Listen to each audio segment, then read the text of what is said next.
bienvenue dans notre émission Woman Rise.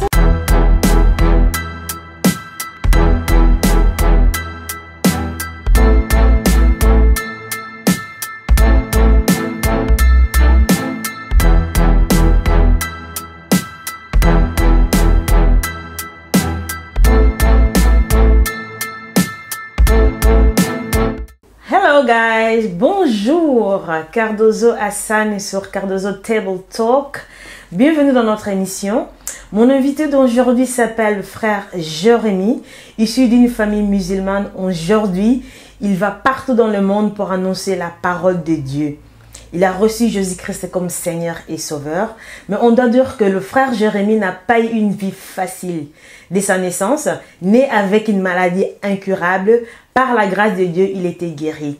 Il y a l'asthme après qui a envahi encore sa vie, mais Dieu avait fait grâce, il a guéri notre frère. Aujourd'hui, il est là pour nous témoigner ce que Jésus-Christ a fait dans sa vie. Alors, nous disons bonjour frère Jérémie. Shalom ma soeur. Comment vous allez? Ça va par la grâce de Dieu et vous-même? Ça va très bien, Dieu fait grâce. Alléluia. Je suis vraiment bénie de vous recevoir dans mon émission. Merci beaucoup. On ne va pas dire que c'était une par hasard, mais c'était la volonté de Dieu. Amen. Je m'explique. Il y a quelques jours passés, j'ai vu une vidéo que vous avez postée, parce que bon, je suis aussi votre follower. Gloire à Dieu. Et dans cette vidéo, en fait, moi, ça m'a fait rire. Vous conseillez les jeunes filles qui n'arrêtent pas de vous contacter avec des rêves, avec des propositions, disons que Dieu les a montré, que vous devrez devenir leur mari et tout. Alors je pense que vous avez eu ras-le-bol. On dit stop girls. Attendez le moment de Dieu. C'est ça. Dieu n'a pas encore dit que je dois me marier, ou en tout cas, je ne dois pas encore dire ça au monde. Alors, je me suis dit, si Dieu fait grâce, un jour, je me rencontrer cette frère. Je me reconnaître son histoire. Alors, je vous ai contacté parce que moi, dans mes pensées, je me suis dit, bon, vous habitez au Congo, alors que vous habitez en Burundi. Oui. Je me suis dit, bon, je vais vous envoyer quand même un email. Si vous arriverez un jour d'être ici en Europe, j'aimerais que vous passiez sur mon tableau pour parler en tout cas de votre émission. Aujourd'hui, on est là. Et des jours après, je vais dire, on est là et on va parler de vous. Alors, je vous laisse le temps, frère Jérémie, de vous présenter. Ok. Alors, moi, je suis le frère Jérémie, l'autre fille Sarawi. Je suis missionnaire dans les nations par la grâce de Dieu. Je suis algérien, d'origine algérienne. Je suis arabe, parce qu'il faut préciser, parce qu'en Algérie, il y a beaucoup de tribus. Mais moi, je suis arabe. Ah, d'accord. Donc, voilà, moi, je suis un ex-musulman. J'ai accepté le Seigneur Jésus-Christ en 2012. Comment cela est arrivé? En fait, depuis que je suis né, Dieu s'est manifesté dans ma vie. Lorsqu'on lit, en fait, par exemple, la parole de Dieu, nous allons voir qu'il y a, par exemple, 2 personnes au moins où le diable voulait les éteindre déjà. Dès le début. Dès le début. Dès leur naissance, ouais. Moïse et Jésus-Christ. Yes. Et vous savez, le diable connaît l'avenir, comment Dieu va utiliser cet homme. Et il essaye de tout faire pour le freiner. Voilà. Moïse, jusqu'à aujourd'hui, les Juifs le suivent. Et Jésus-Christ, nous qui sommes sauvés, nous le suivons. Yes. Alors, comment? Moi, je suis né, comme vous avez dit, ma sœur, avec 3 trous au cœur. J'avais déjà le Père, le Fils et le Saint-Esprit en moi. Amen. C'était gravé. C'était déjà gravé. Voilà. Mais les gens n'ont pas compris. Il devrait manifester, en fait, ça. son existence. C'est ça. Waouh.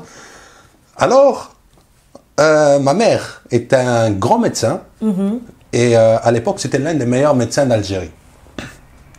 Quand je suis né, ma mère disait, mon enfant va mourir parce que cette maladie-là, elle est incurable. Elle est incurable. Alors, elle a tenté en fait de contacter des imams, aucune solution. Parce que vous savez, quand les imams maintenant, on va les contacter, ils vont prier, prier, prier, faire des rituels, etc. Mais pas de solution. Les deux enfants du prophète de l'islam, ils sont morts en jeune âge de maladie. Donc si j'étais guéri, j'étais plus fort encore que le prophète de l'islam. Le prophète, waouh. Lui-même est mort de maladie après 3 ans de grande souffrance. En fait, ils ont, ma mère, c'était, comme j'ai dit, l'un des meilleurs médecins. Mon père était architecte à l'époque. J'avais une famille riche. Et il y avait l'argent. Donc ils ont dit, bon, la médecine, il n'y a pas de solution. La religion, pas de solution. Mais quand même, on va tenter le tout pour le tout. Avec l'argent qu'on a, on l'emmène donc d'Alger jusqu'à Paris. J'arrive à Paris. Wow. Je devais voir l'un des meilleurs pédiatres de l'époque. Vous savez qu'à Paris, il y a des médecins qui sont réputés. Ah oui, ah oui. Alors, je suis parti chez ce pédiatre-là, et ce pédiatre dit, cet enfant doit avoir une chirurgie à cœur ouvert. Wow. Et là, vous avez quel âge? Entre 1 an et 2 ans. Wow. Voilà. C'est lourd hein, Voilà. pour un enfant de cet âge. C'est ça. Mais il voulait tout faire pour que je guérisse, parce que pour eux, c'était la seule solution. Alors, le jour de l'opération, ils étaient en train d'attendre, en fait, dans la salle d'attente. Les hommes de ma famille, plus précisément mon oncle et mon grand-père. Ils ont l'inspiration de poser la main sur moi et de prier. Prier. Mais d'où vient cette inspiration? Parce que dans l'islam, ça n'existe pas. Donc, on va dire que c'est Dieu qui les a poussés à faire ces gestes. C'est ça. En fait, lorsque on lit la parole de Dieu, Marc chapitre 16, au verset 16, vous imposerez les mains aux malades et les malades seront guéris. Amen. Jésus-Christ n'a pas dit ça juste aux disciples. Ah, c'est lui qui croit. Voilà. Ça fait depuis plus de 2000 ans que cela se produit. Ah oui. Des maladies de tout genre sont guéries par Jésus. Parce que Jésus-Christ est vivant. Amen. Et c'est le seul véritable Dieu. Amen. Amen. Yes. Alors, quand ils ont prié, j'ai guéri miraculeusement. Waouh, Dieu est grand. Les trous là ont disparu. Il me mène dans le bloc opératoire. Vous savez, avant de faire la chirurgie, on les fait... scanner. Voilà. Oui, oui. Guéri. Ils ont rien trouvé. Ils n'ont rien trouvé. Il a dit, vous n'allez pas toucher. C'est ça.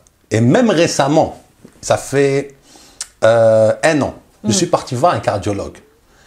Parce que j'avais quelques douleurs au niveau du cœur. Je me suis dit peut-être qu'il y a un problème. Oui, oui. Et je lui ai dit, médecin, moi j'avais 3 trous au cœur. J'avais une maladie congénitale et puis ça a disparu. Je dis, comment ça a disparu? Comment? Waouh, mais comment? Alors, il était choqué. Il n'a pas cru. Oui, il me fait l'échographie. Plus aucune trace de la maladie. Dieu est grand. Amen. Waouh. C'est Alors, magnifique. je retourne en fait en Algérie. Quelque temps après, j'ai l'asthme.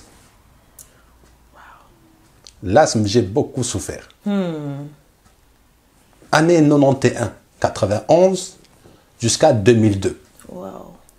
Il y avait tous les jours des attentats terroristes en Algérie. Des gens venaient couper l'électricité dans un village et ils rasaient le village. Waouh. Des gens étaient sur les routes, déguisés en militaires, mais ce n'étaient pas des militaires. Lorsque ta voiture approche, ils te tirent dessus, tu meurs.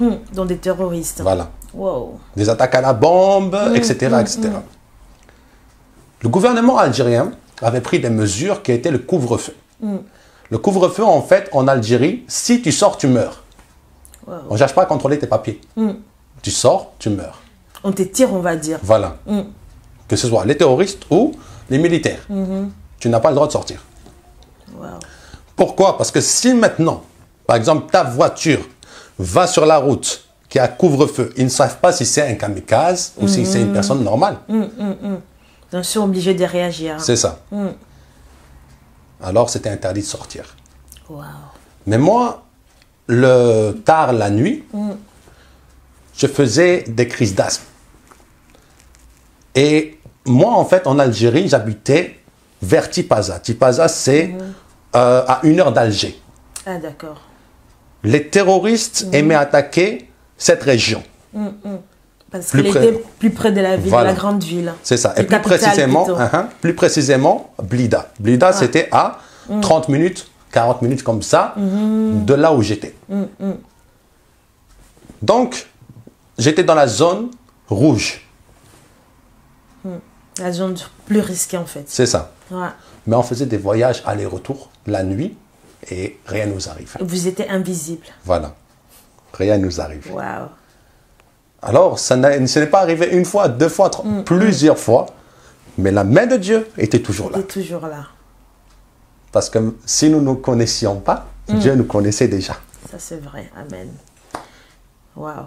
Et maintenant, tout ça s'est passé au moment que, je veux dire que vous étiez encore musulmane. C'est par la foi et par la faveur de Dieu, on va dire que la grâce de Dieu était avec vous, avec votre famille, parce que Dieu avait une mission pour vous. C'est ça. Mais aujourd'hui, vous vous êtes convertis. Vous êtes nés de nouveau. Alors, au téléphone, je me rappelle encore quand on parlait, je vous ai demandé, frère Jérémie, explique-moi en 3 minutes votre histoire. Et moi, j'ai vraiment cru que ça allait être 3 minutes. On a pris 48 minutes. Vraiment. Et moi, j'étais là, ah, ok, mon Dieu, oh là là, ah là là. Et à un moment, je suis restée calme. Et vous avez demandé si j'étais toujours là. En fait, je me suis dit, c'est lourd. Oui. C'est tellement lourd. Moi, après, j'ai eu vraiment le temps de prier. J'ai dit, Saint-Esprit de Dieu, il y a des gens qui ne devraient pas se plaindre. C'est ça. Voyant votre parcours, donc Dieu vous sort de l'Algérie pour la France à un moment. C'est ça. Papa devrait rester au pays pour continuer son travail. Et peut-être à cause de votre maladie, il a fallu rester en France. Mais les choses n'ont pas vraiment marché de la sorte. Vous êtes tombé dans la rue. Et à un moment, bon, il nous arrive, en tant que parents, de se dire, qu'est-ce que je n'ai pas fait pour un enfant? Pourquoi l'enfant devient têtu? Et on ne comprend pas, on est dépassé. Donc, vous avez choisi un moment d'y aller vivre dans la rue. Et il y a pas mal de choses qui sont arrivées. Mais ce qui m'intéresse plus, c'est de savoir le moment où est-ce que vous avez décidé de suivre la parole de Dieu. Dans votre histoire, vous me dites que vous avez rencontré une fille qui vous avait dragué. Et cette fille-là, vous parlez de Jésus. Oui. Donc, c'était les débats. C'est ça. Vous vous dites, c'est pas possible, Jésus ne peut pas être fils de Dieu. Et cette dame vous a demandé de la prouver que Jésus n'est pas fils de Dieu, que ça. Jésus n'est pas Dieu. C'est ça. Dites-nous, c'était comment? Alors, vous avez dit beaucoup de choses. Beaucoup de choses, oui. Alors, je dirais que je suis arrivé en France en 2002. Avant d'arriver en France, ma mère avait décidé de partir maintenant vivre en France avec mon petit frère. Donc, 9 mois, elle est partie en France. Et moi, j'étais resté en fait avec mon père. Ah, d'accord. En Algérie. En fait, pendant cette période-là, mon père était occupé au travail, etc. Et il y avait mon oncle qui avait une douche publique. Vous savez, les douches où on paye pour se doucher. Pour se laver, oui, oui, oui. Il avait laissé la douche à quelqu'un de sa connaissance. Moi, j'étais là-bas et cette personne-là avait décidé de me violer. C'était en 2001. J'arrive maintenant en France avec cette blessure. Je vais au collège. Vous savez, pour moi, l'endroit le plus compliqué lorsqu'on arrive en France, c'est le collège. Et pourquoi? Quand on arrive d'un pays étranger, quand on arrive à la maternelle, ça va. Primaire, ça va. Mais collège, c'est là où tu dois faire des décisions. Alors, non seulement j'étais perdu, et vous savez, souvent lorsque les gens voient quelqu'un qui vient de l'étranger, qui n'est pas pareil qu'eux, ils commencent à se moquer de lui. Donc j'ai eu des moqueries, etc. pendant des années. Wow. Et moi, à l'époque, dans mon cœur, je voulais faire militaire. Je ne savais pas que Dieu allait me rendre militaire. Ah ça? Sans soldat. Waouh, son soldat. Alors je me disais, bon, je vais être soldat, etc. Mais je n'avais pas la nationalité française. Jusqu'à aujourd'hui, je ne l'ai pas. Parce que moi, je suis algérien et j'ai le titre de séjour de 10 ans. Hein. Ah d'accord, oui, oui. Et lorsque maintenant, je voulais faire militaire, mon oncle me dit, il y a la légion étrangère, mais là-bas, tu vas devenir fou. Parce que là-bas, ils vont te rendre vraiment différent. Différent, ouais. J'ai dit, non, là, je peux pas. Je laisse tomber. Voilà, je laisse tomber. Mais vous savez, à un moment donné, en France, on doit faire des choix d'avenir. Mais moi, ces choix-là, je les prenais pas. Parce que moi, dans ma tête, c'était militaire. Et donc, je suis tombé, en fait, dans des mauvaises fréquentations parce que on cherche, en fait, à devenir quelqu'un. Oui. Et vous avez aussi expliqué que la raison qui vous a fait aussi tomber dans ce genre de groupes plutôt, c'était aussi la manque d'affection. C'est ça. La manque d'affection par rapport à la famille, à la maison. C'est ça. En fait, mon père, à l'époque, faisait 2 mois en Algérie, 2 mois en France. Et lorsqu'il était en France, je n'étais pas bien parce que mon père me frappait quand j'étais enfant. Donc, on a grandi avec ça et on a un traumatisme. Comme pas mal de papas africains, hein, Voilà. de parents africains, oui. C'est ça.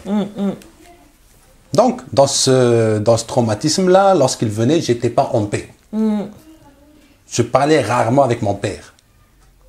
Par peur de Voilà. faire des erreurs. C'est ça. Ma mère était souvent absente. Donc, elle travaillait beaucoup. Parce qu'elle devait nourrir une famille nombreuse. Alors, j'avais pas ce problème. J'avais ce problème-là au niveau de l'affection. Alors, je suis parti maintenant fréquenter des personnes, mais je suis tombé sur des mauvaises fréquentations. C'est de là maintenant, à l'âge de 12 ans, que j'ai commencé, par exemple, à regarder des films pornographiques, à me masturber, à faire des choses, voilà, liées à ça. Et je commençais aussi à fumer de la drogue, je commençais aussi à boire de l'alcool, je commençais aussi à être violent. Wow. Et on t'obligeait de faire ça dans ces groupes-là jusqu'à pour faire partie d'eux, ou c'est une envie qui est venue par hasard? Non, pour ressembler à eux. Pour ressembler. Vous savez, la Bible dit, les mauvaises compagnies corrompent les bonnes mœurs. Ah oui, ah oui. Et il y a un proverbe du monde qui dit, dis-moi avec qui tu traînes et je te dirai qui tu es. Tout à fait. Donc, c'est ainsi en fait que j'ai connu des mauvaises fréquentations et ces fréquentations m'ont rendu ce que j'ai été auparavant. Alors, jusqu'à ce que en 2010, mes parents en ont marre de moi parce que j'avais arrêté la scolarité, j'étais quelqu'un qui était violent, j'étais quelqu'un qui... Tu ne suivais pas voilà. les règles, C'est donc ça. du coup, le désespoir total. C'est ça. Alors, lorsque comment dire ça, je cherchais à faire partie d'un voilà. groupe, C'est ça. d'une famille. Voilà. Donc mon père, on a eu marre de moi et il dit ceci, tu es viré de la maison. Tu quittes maintenant la maison, tu pars de la maison, on ne veut plus de toi. Wow. Moi, avant, j'étais bagarreur, j'étais violent, etc. Je me suis battu avec mon papa. Wow. Quand je suis sorti de la maison, maintenant, vous savez, en France, il y a des centres d'hébergement d'urgence C'est Centre HRS. d'accueil, oui. Voilà. Oui. Mais- Accueil de mineurs, parce que là, vous êtes encore mineur. Non, Vous êtes déjà c'était à l'âge de adulte. 20 ans, donc 2010. Ah, d'accord. Lorsque je suis sorti de la maison, là, je pars à l'hôpital parce que j'étais blessé. Et l'hôpital maintenant me trouve où dormir. Il faut savoir qu'en France, les centres en général sont submergés. Il n'y a pas de Il n'y a place. pas de place. Ouais, Mais là, j'ai trouvé une place directement. Waouh. C'est là que j'ai trouvé maintenant mon ex italienne, avec qui j'ai eu la première relation intime. Donc, je suis tombé dans la fornication à l'âge de 20 ans. Et à l'époque, donc c'était au mois de... Bon, moi cette fille-là était quelqu'un qui aimait les hommes, même si elle était avec moi, elle me trompait, elle faisait des choses, voilà. Et moi, je disais toujours en moi, je vais la rendre meilleure. Donc, je lui pardonnais toujours. Jusqu'au jour où elle décide de me quitter. Wow. Et moi, en fait, je m'étais attaché vraiment à elle. Donc, lorsqu'elle m'a quitté, moi, je voulais mettre fin à mes jours. C'était la nuit, je rentrais dans un bar. Pourquoi mettre fin à ces jours par désespoir? L'amour, elle était Voilà. tellement profond que tu t'es dit, Ma famille c'est m'a avec rejeté. elle ou rien du tout. Voilà, ma famille m'a rejeté. Elle me rejette. Ah, Donc, ça me sert à quoi de vivre? ça ne sert à rien. Donc, il n'y a personne Voilà. qui m'aime. C'est ça. En d'autres mots. C'est ça. Alors, je suis parti maintenant dans un bar. J'ai pris une bouteille, j'ai cassé cette bouteille. Et j'ai fait les blessures ici, là. Je me suis tailladé ici à l'avant-bras. Oui, ça c'est voir. Lorsque j'ai fait ça, j'étais dans la rue, mais je partais pas. Mon sang coulait, je ne partais pas. Tu partais pas à l'hôpital. Je ne partais pas dans la mort. La mort ne Ah, venait ok, pas me la mort ne chercher. venait pas. Ah, Oui. d'accord, ok. La mort t'a refusé totalement. Voilà. Il n'y a pas d'entrée pour toi. C'est ça. Waouh. Donc, d'autres, à la première tentative, ils meurent. Ah oui, c'est parce que là, c'est la veine. Hein. C'est ça. Ouais. Mais moi, j'ai pu dormir la nuit. Tu te réveillais. Je me y a suis rien qui s'est réveillé. passé. Et je suis parti me faire recoudre le lendemain matin. Waouh. Donc, c'était un peu ça qui s'est passé.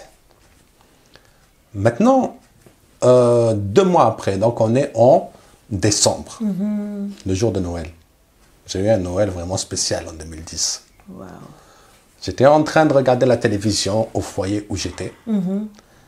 Et là, une voix vient me dire, va dans ta chambre mettre un pullover et redescends. Ok. Lorsque j'ai mis ce pullover, je suis redescendu. Ce qui s'est passé, c'est qu'il y a une personne qui est venue pour faire du bruit, tout ça, pour m'empêcher de regarder la télévision. Et moi, à l'époque, j'étais bagarreur. Donc, joue pas avec moi. voilà, Tu cherches, tu le reçois. c'est ça. On s'est battu, Wow. mais vu qu'il a vu que j'étais plus fort que lui, il a sorti un couteau. Et moi, je pensais que c'était le jour de ma mort. Pourquoi? Parce qu'en fait, mon grand-père a été tué à coups de couteau. Wow. Et auparavant, je crois, quelques semaines avant, moi, j'avais dit qu'il est mort. Alors qu'il était vivant. Mais moi, j'avais dit... Tu l'as dit par Voilà. blague. En fait, pour trouver un motif d'absence à l'école. Ok. Mauvaise blague donc. Voilà. J'ai dit, mon grand-père est mort. Quelques semaines après, il meurt. Wow. C'est pour ça la force des paroles. La langue peut tuer des gens et elle peut leur donner la vie. C'est vrai. Moi, je pensais que c'était le jour de ma mort parce que moi, tout le temps, on me disait, je ressemble à mon grand-père, je ressemble à mon grand-père, je ressemble à mon grand-père. Alors, Ah, tu as cru que ça devrait être un karma qui me suit. voilà. Donc, Parce que niveau femme, je ressemblais à mon grand-père. Niveau alcool, je ressemblais à mon grand-père. Maintenant, agression. Je pensais que ça il y a allait cette mourir. lien-là qui te suivait, C'est ça. qui était toujours derrière toi. C'est ça. Et ben, tu n'étais pas du tout conscient de ça. C'est ça. Alors, c'est que moi, je voulais savoir. C'est vrai que tu as été poignardé à un couteau de 7 cm. 15. 15. Et qu'est-ce qui s'est passé après ça? En fait, il voulait me poignarder au niveau de la carotide. J'ai esquivé. Au niveau du cœur, j'ai esquivé, le pull m'a un peu protégé. Et il m'a eu au niveau de la cuisse, 10 cm sur 10. Wow. C'est passé à quelques millimètres de l'artère fémorale. Alors, Voilà ce qui s'est passé le jour de Noël 2010. De là, le lendemain, il a été... Arrêté non, ou transféré? En fait, emprisonné directement. Le lendemain, comparution immédiate, et là, il a sa peine. Donc, lorsqu'il il a été condamné maintenant à 8 mois de prison avec expulsion du pays parce qu'il n'avait pas les papiers, alors son frère, qui était là au foyer où j'étais, aussi voulait me tuer. Wow. Parce que son frère maintenant est en prison Il va devoir être et il va refilé. être expulsé. Mais Dieu me protégeait toujours. Dieu est grand. Donc, il ne m'a jamais trouvé seul. Tout à fait. Avec, j'étais tout le Il temps t'a sur jamais laissé. voilà. Il a fallu passer toutes ces épreuves pour arriver là où vous êtes aujourd'hui, bien sûr. C'est ça. Mais il a utilisé aussi quelqu'un qui était très très proche de vous. Et là, vous m'avez parlé d'une femme ou fille congolaise qui vous a introduit en tout cas la parole. Et par après, tout ce qui est suivi. Voilà. Rencontre-nous un peu ça. En fait, je suis, après l'agression, je suis arrivé à Lyon. Et à Lyon, maintenant, Lyon, c'est connu comme être la ville de la fornication. Donc, on peut s'amuser comme on veut avec de nombreuses femmes. Il n'y a pas de problème là-bas. Pendant, j'ai eu beaucoup de femmes. Et jusqu'au jour où il y a une Congolaise de Brazzaville qui vient en face de moi, l'appartement donc, et elle me voit, je lui plais, et elle voulait s'amuser sexuellement donc avec moi. Alors, elle était âgée du double de mon âge, c'était une maman. Et en fait, lorsque on s'amusait, on s'est attachés l'un à l'autre. Lorsqu'on s'est attachés l'un à l'autre, maintenant moi je voulais la convertir à l'islam. Ok. Je lui ai acheté le Coran. Je disais, ah, Jésus n'est pas la vérité, Jésus n'est pas le Fils de Dieu, ta Bible est falsifiée, etc. etc. Vous savez, toutes les réponses là qu'on peut donner lorsqu'on est musulman. On se défend en tout cas, on défend sa religion et il faut être fort avec ça. Ouais. Alors elle me dit, ok, prouve-moi maintenant que Jésus n'est pas le Fils de Dieu. Montre-moi que Jésus n'est pas Dieu. Montre-moi que Jésus n'a pas été crucifié, mais sans utiliser le Coran. Alors j'ai dit... Il fallait aller chercher les épreuves. Voilà. Google. C'est notre meilleur ami. Ah ça c'est vraiment notre meilleur ami, oui. C'est ça. Notre compagnon. C'est ça. Alors je suis parti maintenant chercher sur Google des choses contre Jésus. Vous savez que le monde n'aime pas Jésus. Le monde déteste Jésus. Ah ça. Et il y a beaucoup de personnes qui vont maintenant essayer de contredire le message de Christ. Oui. Et j'ai trouvé beaucoup de choses contre Jésus, mais aucune chose qui a été fondée. Comme le Coran nous dit des choses, mais lorsqu'on va chercher à comprendre les preuves autres que le Coran, il n'y a pas de preuve, c'est pas fondé, quoi. Alors, lorsque je suis parti dans ma recherche, je lui ai ramené beaucoup de documents. Et sur ces documents, elle me disait non, ça c'est pas suffisant. Alors, il faut plus. Voilà. C'était en 2012. 2012, maintenant, il y avait les attentats de Mohamed Merah. Dans la ville de Toulouse. Et moi, je me suis posé la question aussi. Comment ça se fait que dans l'islam, les gens tuent au nom d'Allahu Akbar? Au nom d'un Dieu. Voilà. Et pour eux, c'est bien. Je me suis posé la question. Moi, en Algérie, j'ai vécu ça. Alors que Dieu devait être un Dieu d'amour, de compassion, de paix. Voilà. Alors, je me suis posé la question, je me suis dit, comment se fait-il qu'il n'y a que dans l'islam, en fait, qu'on voit ça? Les juifs ne vont pas tuer au nom d'Elohim. Les bouddhistes ne vont pas tuer au nom de Bouddha. Tout à fait. Les chrétiens ne vont pas tuer au nom de Jésus-Christ, même s'il y avait les croisades, mais les croisades, ce n'est pas biblique. La preuve, Matthieu chapitre 5. Lorsqu'on voit Jésus-Christ nous dire « Aimez nos ennemis, bénissons ceux qui nous maudissent, prions pour ceux qui nous persécutent ». Tu ne peux pas tuer des gens avec ça. Tout à fait. Donc, c'est-à-dire, c'était des personnes qui n'étaient pas chrétiennes, mais qui utilisaient le nom de Jésus-Christ pour maintenant... Pour détruire, Voilà. Essayer d'imposer la religion. Alors que Jésus-Christ n'est pas une religion, c'est une relation. Donc, lorsque je me suis renseigné, j'ai trouvé, waouh, c'est ça vraiment l'islam. Parce que le Seigneur m'a emmené sur des vidéos d'ex-musulmans sur YouTube. Et là, c'était des sources. Sur les guerres que Mohamed a fait, sur la polygamie, sur les femmes, sur... Je me suis dit, waouh. Donc, au lieu d'aller chercher qui est vraiment Jésus pour de vrai, Dieu t'a montré qui était le prophète Mohamed. Voilà. Et là, c'est un choc. Et là, tu as commencé à faire la comparaison. Tu t'es dit, mais il faut que j'aille plus loin. C'est ça. Alors, je lui ai dit, achète-moi une Bible, s'il te plaît. J'ai besoin de lire la parole de Dieu, la Bible.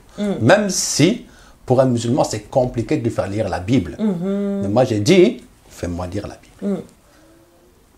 Alors, lorsque j'ai... Faire lire la Bible, c'était plutôt, excusez-moi, par curiosité, ou il y a vraiment quelque chose qui a commencé à grandir dans votre cœur? En fait, c'était par curiosité, pour voir si la Bible était pareille que le Coran. Ah, d'accord. Ou si c'était un livre qui était vraiment fondé sur l'amour. On l'avoue, l'Ancien Testament n'est pas la meilleure chose à lire. Généralisé. Voilà. Hein? Oui. Mais le Nouveau Testament, Dieu nous montre son amour. La confirmation. Voilà. Oui. Donc, si on commence à lire par l'Ancien Testament, on va être perdu. Ça, c'est vrai. Il faut être très intelligent et très patient. C'est ça. Alors, je suis parti en fait dans une librairie avec mon ex. Je lui ai dit, bon, prends-moi une Bible, tout ça. Et avec les Bibles pour les catholiques, vous savez que dans la Bible pour les catholiques, il y a les apocryphes. Donc, des livres qu'ils ont rajoutés. Qui ne se trouvent pas dans le Tanakh, donc la Bible hébraïque. Tout à fait.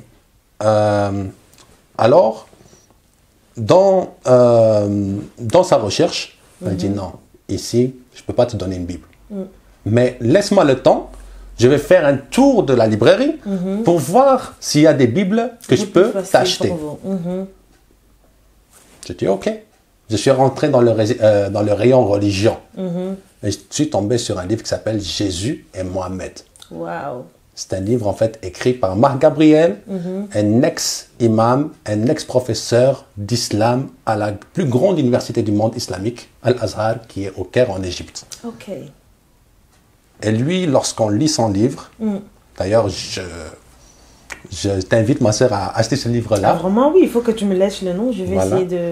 Et à toute personne qui veut évangéliser les musulmans, achetez ce livre, parce que c'est un livre très puissant. Wow. Et qui ne coûte pas cher, je crois qu'il est à 6 euros. Alors, j'ai feuilleté ce livre, j'ai vu, waouh, c'était intéressant, mais je n'avais pas l'argent pour l'acheter. Mon ex, entre-temps, elle ramène un dictionnaire biblique. Wow. Je dis, waouh, c'est quoi ça? C'est trop pour moi. C'est trop pour moi, vraiment. Déjà pour comprendre... Je vais dire ça, moi. Il me dit, oui, c'est pour toi. Wow. Je dis, ramène-moi aussi le Larousse, hein, comme ça je vais lire ça. Surtout pour interpréter, hein. Vraiment. Alors elle me dit, non, t'inquiète pas, tu vas comprendre tout ça. Avec le temps. Voilà. Ouais. Alors, quand j'allais sortir, j'avais pas l'argent. Mais une voix me dit, tu ne sors pas d'ici sans avoir pris le livre Jésus et Mohamed. Wow. J'ai dit à mon ex, prends-moi ce livre s'il te plaît. Elle prend ce livre, je rentre à la maison, je mange ce livre. Wow. Je le lis en 3 jours. 3 jours. Au 3e jour, je décide de donner ma vie à Jésus parce que je vois la grande différence, l'immense différence qu'il y a entre Jésus et Mohamed. Il y a un gouffre qui les sépare. Wow. Donc là, tout est chamboulé. Vous êtes dans un état d'esprit. Donc, vous avez eu le temps de faire la différence. Et vous décidez de donner votre vie, votre cœur à Christ. C'est ça. Cet instant-là, ça s'est passé comment? Vous êtes agenouillé, dire Dieu, je suis là. Prends mon cœur, prends ma vie. Guide-moi. Qu'est-ce qui s'est passé?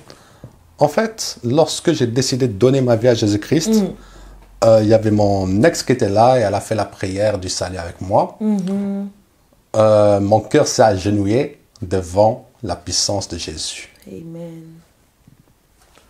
Le même jour, Dieu me fait un songe lorsque je suis parti dormir, où il me parle. La voix qui m'avait protégé, la voix qui m'avait parlé, Maintenant, je l'entends encore. Wow. Mais là, c'est plus net, plus précis.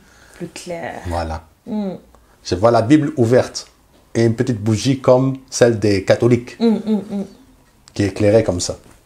Et la Bible me dit, Dieu me dit, même si la foudre les frappait, ils ne reconnaîtront pas la vérité. Wow. Je me suis dit, waouh, c'est dire puissant. quoi, ça? Et ça veut dire quoi, oui. Plus tard, on comprend que Jésus-Christ est la lumière du monde. Amen. Et que même s'il apparaissait devant certaines personnes ici, ils vont dire non, c'est un démon. Ce n'est pas vrai, ce n'est pas le chemin. Moi, je vais rester avec ma religion, avec mes pensées, etc. Je ne vais pas suivre Jésus. Tout à fait. Mais toi, reçois la gloire. Voilà. Reçois la faveur de Dieu. Voilà. Amen. Alors, c'était en 2012 où j'ai décidé de me convertir. C'était au mois de Ramadan, au mois d'août. C'était au mois d'août. J'ai donné ma vie à Jésus-Christ à ce moment-là. Mais les épreuves de la vie ont fait en sorte que je ne donne pas ma vie totalement à Jésus. Parce que moi, je n'étais pas en cours d'affermissement, tout ça. Vous avez cru, mais il y a ce manque de conduit que Voilà. vous n'aviez pas. C'est ça. Alors, je suis retombé dans le péché, fornication, tout ça. À un moment donné, c'était en 2016, j'étais parti au Kenya pour profiter de la sexualité là-bas parce que vous savez, un blanc en Afrique, voilà, peut avoir beaucoup de choses. Quand je suis retourné du Kenya, maintenant, quelque temps après, c'était au mois d'octobre, il me semble, le Seigneur, lorsque je dormais, il me fait voir l'enlèvement de l'église. Et moi, je n'étais pas prêt. Alors, dans le songe, là que j'avais fait, je me suis repenti, je pleurais et je voyais les gens être enlevés. Wow. Mais moi, je restais. Quand je me suis réveillé maintenant, j'ai mis mes genoux à terre et je me suis repenti. Soit le même jour, soit quelques jours après, je vois évangélisation dans la ville de Liège en Belgique. Wow. Je ne connais pas Liège, je ne connais pas la Belgique. Je connais l'évangélisation, mais quelque chose me dit, va là-bas. Alors, je contacte le groupe Mendiscrit en Belgique. Et le groupe là, il me dit, ok, on va t'accueillir, il n'y a pas de problème, viens. C'était en mois de décembre. Je dis, vous savez, hein, mon bus arrive à 1h du matin. Wow. Il faut De venir. la France Voilà, à Bruxelles. c'est ça. Donc, toute la journée, j'étais dans le bus. Il faut venir vraiment me chercher. Moi, je ne veux pas dormir dehors. J'arrive à 1h du matin, personne ne m'attendait. Oui. J'ai dû dormir dehors. Oui, là on est dessus. C'est ça. Vous savez, en Belgique, c'est pas comme en France. Il n'y a pas des centres commerciaux qui sont ouverts pour qu'on Ah dorme. oui, tout est fermé déjà. Tout est fermé. Oui. Et même la gare, il n'y a pas d'endroit chaud où dormir. Non. Alors, là, c'était à 4h du matin comme ça. Hein. Je suis tombé dans le froid, tout ça. Et puis une idée vient. Moi, mon compte, pour moi, était vide. Il n'y avait pas d'argent. Une idée me vient, appelle à Uber. Je regarde, Uber, je tente. Ça fonctionne. Wow. Je prends l'adresse qu'on m'a donnée, je pars là-bas. Je ne sais pas ma soeur, hein, mais lorsque vous dormez, vous fermez la porte, non? Ah bien sûr. La porte là était ouverte. Wow. Je rentre, la porte était ouverte. Donc vous arrivez dans le lieu là où vous devrez partir, Voilà. la porte est ouverte. La porte est ouverte. Ouais, c'est vrai parce que moi déjà, si je fais déjà l'effort d'appeler quelqu'un, de venir me chercher et que la personne n'est pas là, je suis dessus. Voilà. Donc je peux même rentrer dès lors où je viens. C'est ça. Mais tu étais déterminé d'y arriver. Voilà. Waouh. Alors, maintenant, j'arrive dans cette maison. Il y a des personnes, parce que c'était un truc de colocation, un immeuble colocation. Donc, il y avait beaucoup de chambres là-bas, beaucoup d'appartements, et il y avait les étudiants. Donc, il y avait un premier étudiant qui descend, il me trouve dormir dans la cuisine. Wow. Il me dit, mais qu'est-ce que tu fais ici? Je dis, moi, j'attends le vrai trésor. Il m'a dit, il n'y a pas de trésor ici. Wow. Mais dors, tranquille. Un deuxième encore qui descend. Mais qu'est-ce que tu fais ici? J'ai dit, moi j'attends le frère trésor. Il n'y a pas de trésor ici. Je dis, Wow. oh, je me suis trompé d'adresse ou quoi? À 8h, le frère Trésor descend. Descend. Donc de 4 heures du matin, là, Il te trouve. jusqu'à 8 heures, j'étais dans la cuisine de Wow. quelqu'un que je connais même pas. Waouh. Parce qu'il y avait vraiment la soif, en fait, d'y arriver. C'est ça. De reprendre le contact et la relation avec ton Dieu. Voilà. Hum, hum. Alors on a évangélisé. Et quelques temps après, un des responsables du groupe, des anciens responsables du groupe Mandescrit, devait se marier. Il m'a invité. Le jour de son mariage, maintenant il me dit, écoute frère, tu vas dormir chez un homme de Dieu. J'ai dit, ok, je vais dormir là-bas. Alors je suis parti chez l'homme de Dieu. Et en fait, c'était à Gare du Midi. Donc, lui, il montait la route à pied. Et moi, j'étais dans la voiture. Il me dit, frère, je te connais. Je dis, tu me connais d'où? Moi, c'est la première fois que je suis en Belgique. C'est quoi? Je te connais, je te connais. Ok. J'ai jeûné pour toi et j'ai prié pendant 5 mois. D'accord. J'ai dit, lui, il est malade ou bien c'est quoi? 5 mois prier pour moi. Il doit être un ange, en fait. Waouh. Alors, je dis, ok. Il me dit, rentrons dans la maison, tout ça. J'étais avec lui dans la maison, et là, il me raconte. Il me dit, tu sais, j'étais en train de jeûner pour mon ministère pendant 5 mois, et je priais pendant 5 mois. Alors, dans la prière, dans le jeûne, le Seigneur m'emmène sur YouTube. Et je tombe sur ta vidéo que tu avais fait. Parce que moi, même que j'étais égaré avant, j'avais fait une vidéo pour témoigner, pour que les personnes maintenant puissent écouter et se convertir. Donc, ce témoignage-là avait fait 10 000 vues. Waouh. Lui est tombé dessus. Et Dieu lui dit, lui, Cherche-le. c'est mon serviteur. Amen. Il dit, Seigneur, il faut que cette personne-là vienne, qu'on travaille ensemble, devant ma maison, Waouh. que je trouve devant ma porte. Il était vraiment assez précis. Oui, oui. Waouh. Et je suis arrivé devant sa porte, devant chez lui. Et Pendant que toi, tu étais dans la voiture, Voilà. le Seigneur lui dit, bah, écoute, la personne est devant ta Voilà. porte. Waouh. Non, en fait, il avait fait cette prière et quelques temps après, j'arrive devant sa porte. Donc, juste une petite prière, c'est réalisé Incroyable. quelques temps après. Waouh. Et lui, il m'appelait maintenant homme de Dieu. Je dis, mais moi, j'étais dans la fornication, j'étais dans des choses comme ça. Maintenant, tu m'appelles homme de Dieu. Homme de Dieu, comment? Ça vient d'où ça? Et homme de Dieu, homme de Dieu, homme de Dieu. Je dis, et lui, il a un problème psychologique, peut-être, je sais pas. Donc, je craignais. Déjà, il dit qu'il me connaît, mais non, Voilà. dédié, c'est un peu ça. trop. Voilà. Waouh. Alors, il me dit, homme de Dieu, je vais te conseiller ceci. Lis 2 chapitres par jour de la Bible. Vous savez, la journée, lui, il travaillait. Et moi, je pouvais ramener n'importe quelle femme là-bas, mais je ne l'ai pas fait. Quelque chose, en fait, dans mon cœur disait, aujourd'hui, c'est le jour où tu vas te mettre droit avec Dieu. Il faut faire un choix. Voilà. Alors, je faisais ce qu'il disait, 2 chapitres par jour, 2 chapitres par jour. Et là, maintenant, j'ai repris la relation avec Dieu. Donc, Dieu m'a fait grâce de rencontrer cet homme qui est une des références de l'évangélisation en Belgique. Et lui, maintenant, il m'avait appris à évangéliser. Waouh. Vous savez, moi, la majorité de mes ex-compagnes, je les avais sur des sites de rencontres.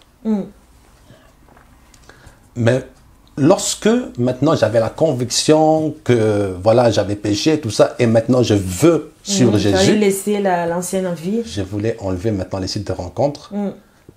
Mais quelque chose dans mon cœur me disait, laisse. Laisse encore un peu, de temps en temps. Tu peux en revenir. En fait, le Seigneur m'a permis d'évangéliser sur les sites de rencontres. Donc, je parlais de Jésus sur les sites de rencontres. On t'a pas bloqué? Plusieurs fois. Plusieurs fois. Je sais pas. me disais, Des centaines il de fallait fois. que ça arrive.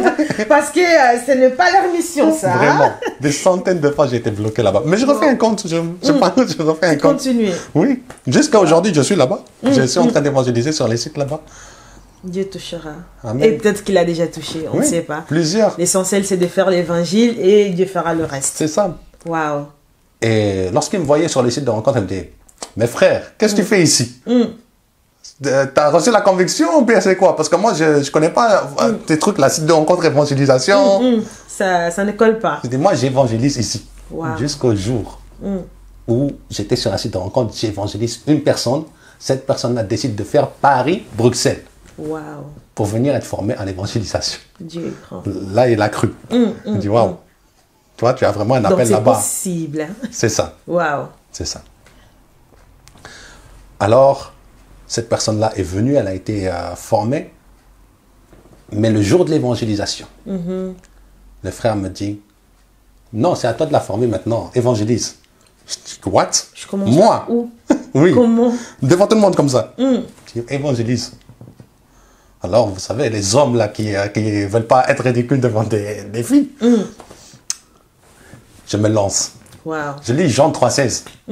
Et puis, vous savez, la rue Neuve, à Bruxelles, il y a beaucoup de bruit là-bas. Ah oui, c'est rempli souvent.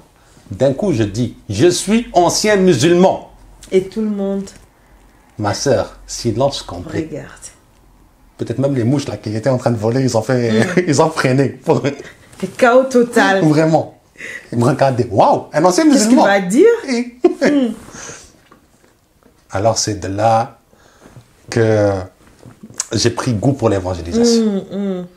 C'est de Vous là que êtes j'ai- dit que c'est bon de servir Voilà. Dieu. Wow. Dans la rue comme ça, sur la route, sur les transports, tout ça. Quelque temps après, je croise l'évangéliste Gospel lorsqu'il était à ses débuts. Parce que Gospel, je le connais depuis Des longtemps. années, Voilà. Et je croise aussi l'apôtre aujourd'hui, Semayas. C'était avant le père spirituel de Gospel. Ok, Donc Gospel était venu avec lui pour faire une mission en Belgique. d'accord. Et moi maintenant, l'apôtre Semayas, il évangélise avec moi en Belgique. Et après, quand je retourne en France, je dis je vais partir une semaine à Paris Ok. pour être à ses côtés. Donc il m'apprend à évangéliser dans les transports, tout ça, tout ça. Et maintenant, on décide de faire le tour de France ensemble. Wow.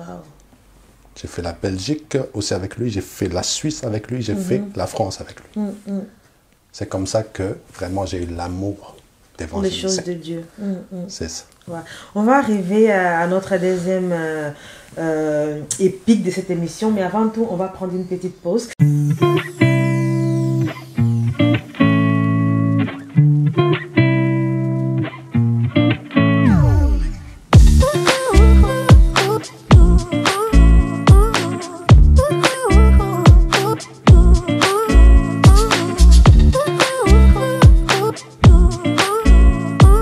Alors, je suis très satisfaite avec 6 quarts de coiffure et beauté. En tout cas, j'ai eu la meilleure coiffeuse qui existe.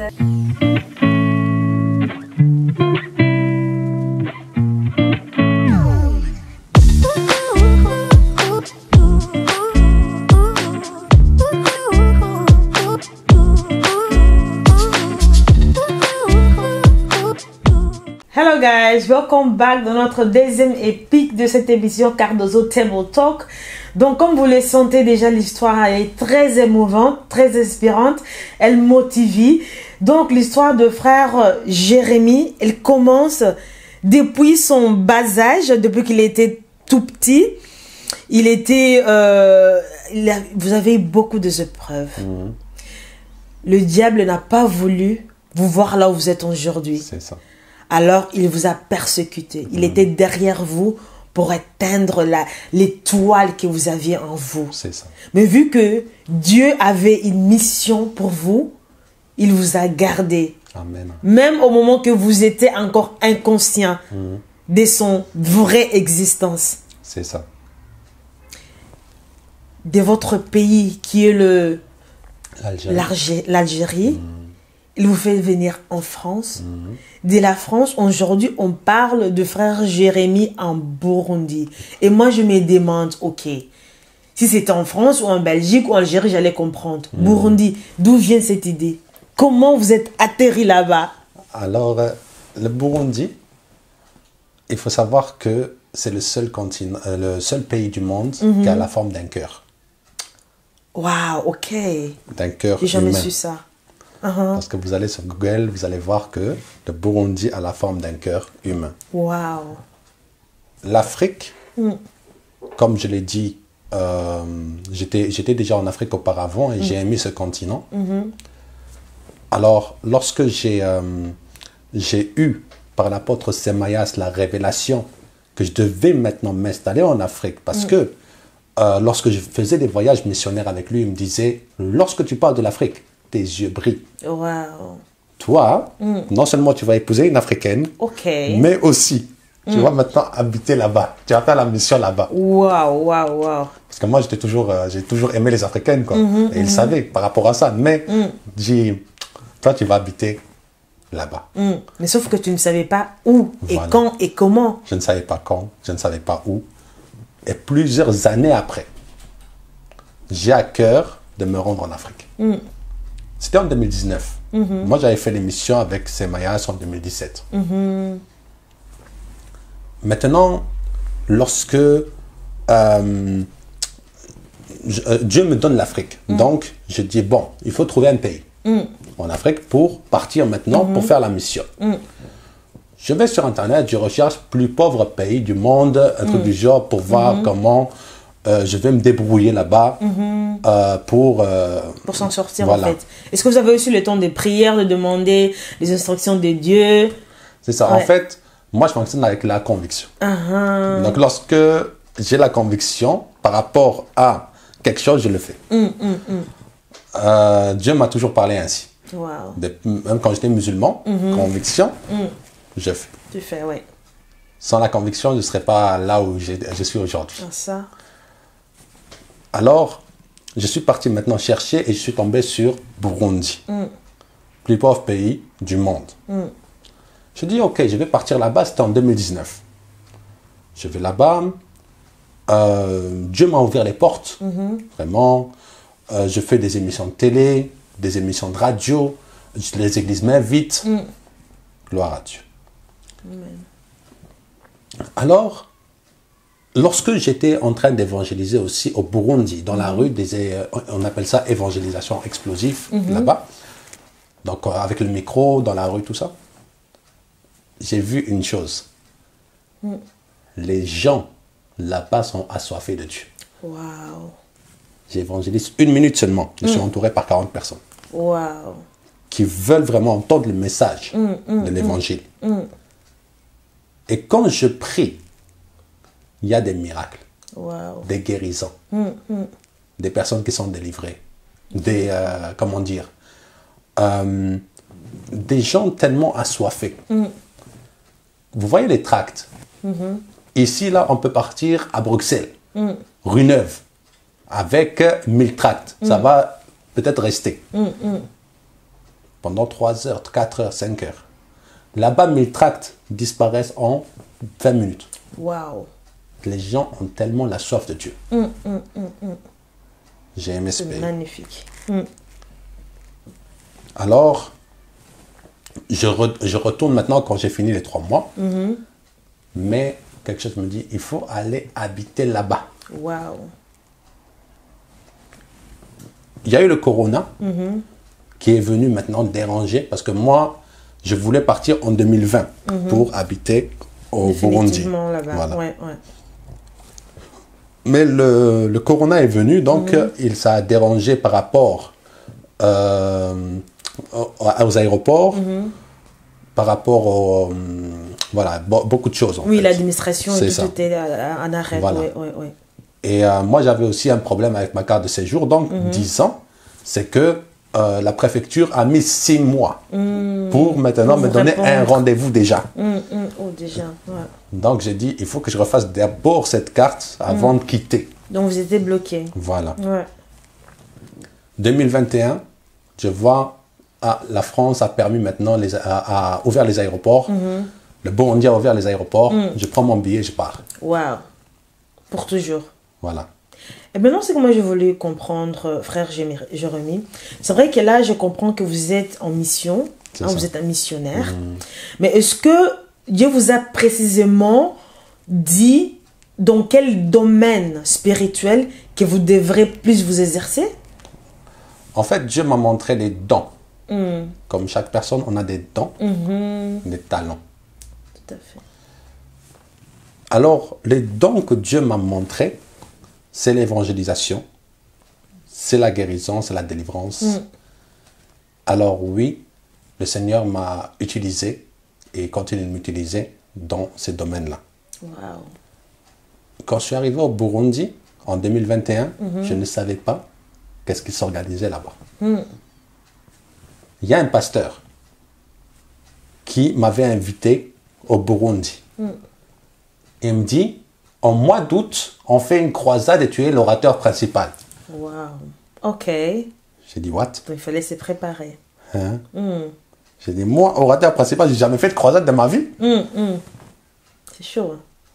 Alors, ils ont fait ça, il y avait 500 personnes. Ok. Sur ces 500 personnes, il y a eu 200 personnes qui ont donné leur vie à Jésus. Wow. Et il y a eu beaucoup de guérisons, beaucoup de miracles par la grâce de Dieu. Magnifique. Jésus-Christ est vivant. Amen. Amen. Jésus-Christ est le véritable Dieu et il se manifeste tous les jours Amen. lorsqu'on le cherche. Maintenant, aujourd'hui, on parle, quand je regarde en tout cas dans votre compte YouTube, Instagram, on parle de GLS Ministry. Oui. Parle-nous un peu de ça. Alors, GLS, ça veut dire Jérémie Lotfi Sarawi Ministries. Donc, avant, j'étais nommé Jérémia G, Rémias.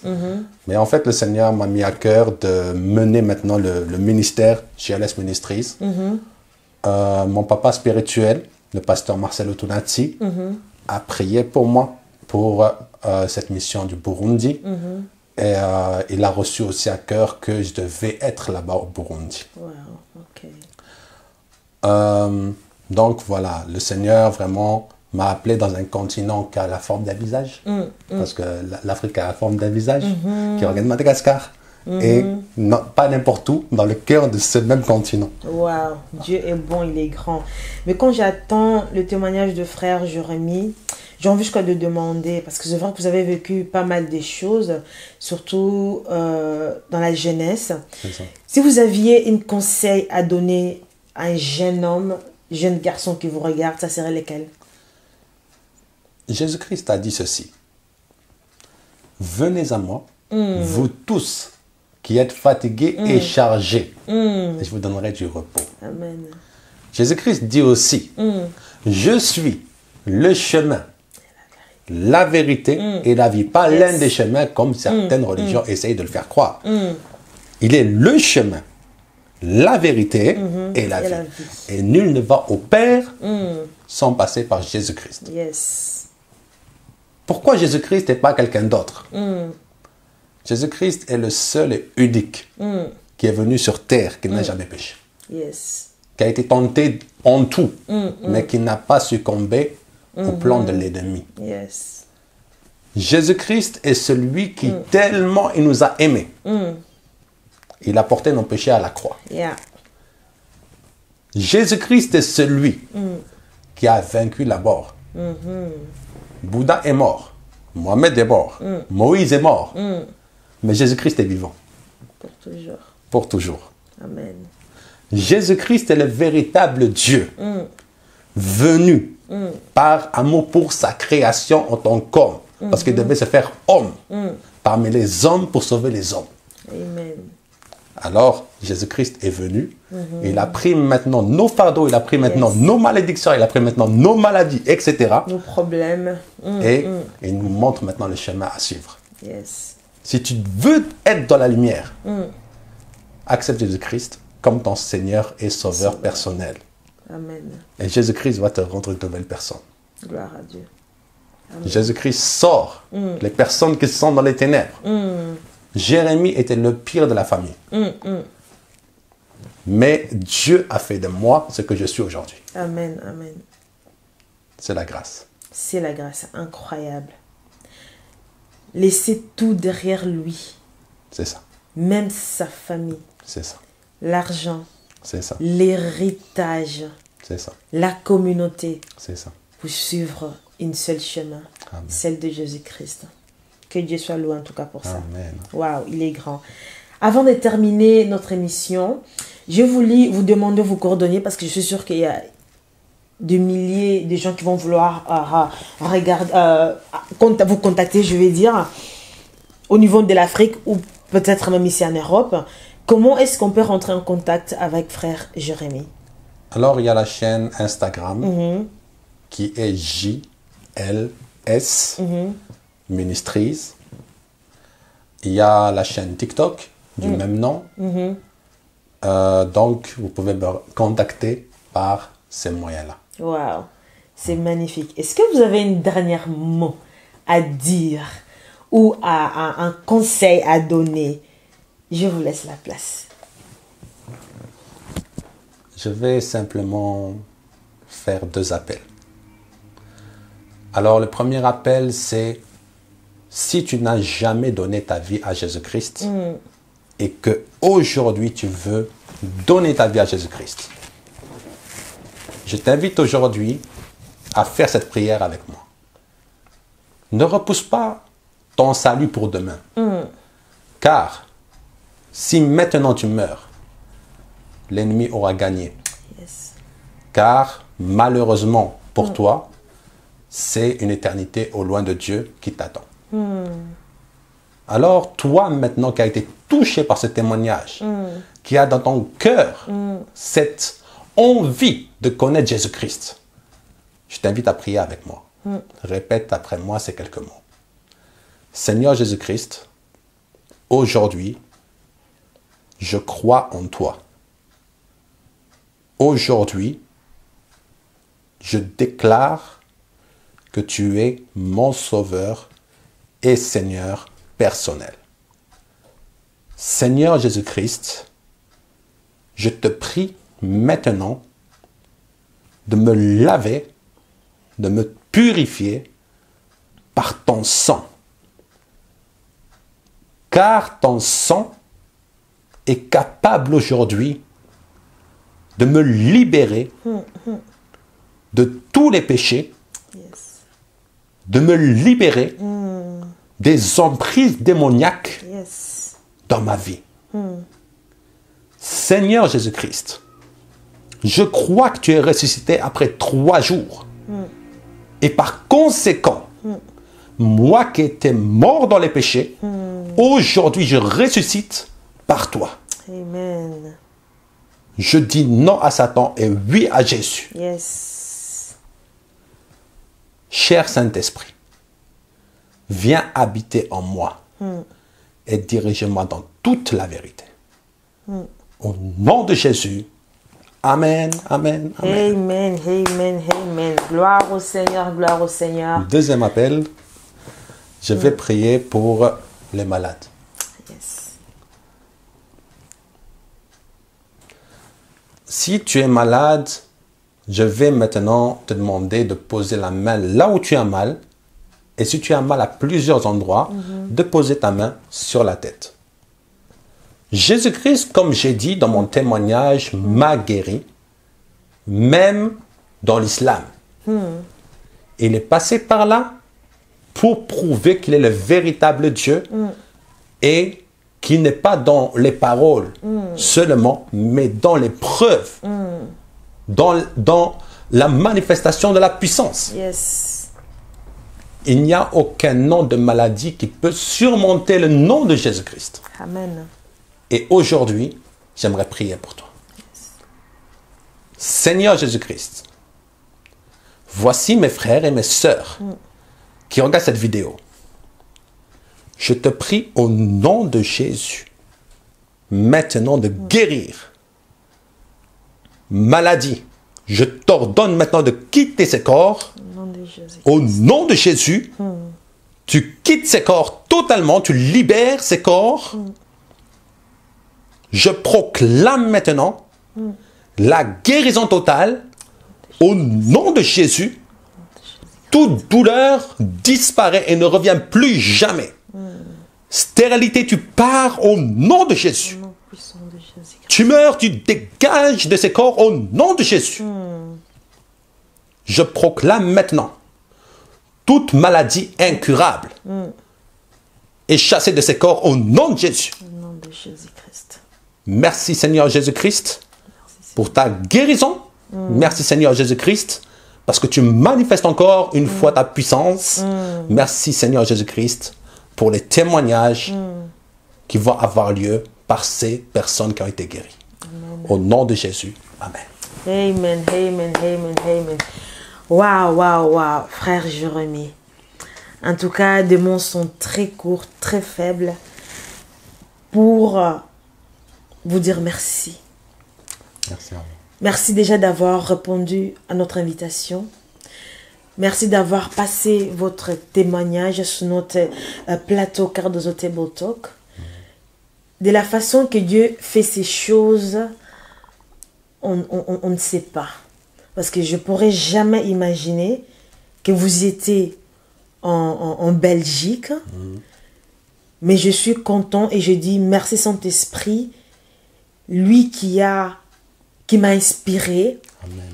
moi qui ai été à l'écoute, non pour Cardozo Table Talk, non pour moi-même, mais pour que vous faisiez la prière que vous venez de faire pour une personne qui va nous regarder et que la personne sera guérie et que la personne va recevoir Jésus-Christ comme son Seigneur et Sauveur.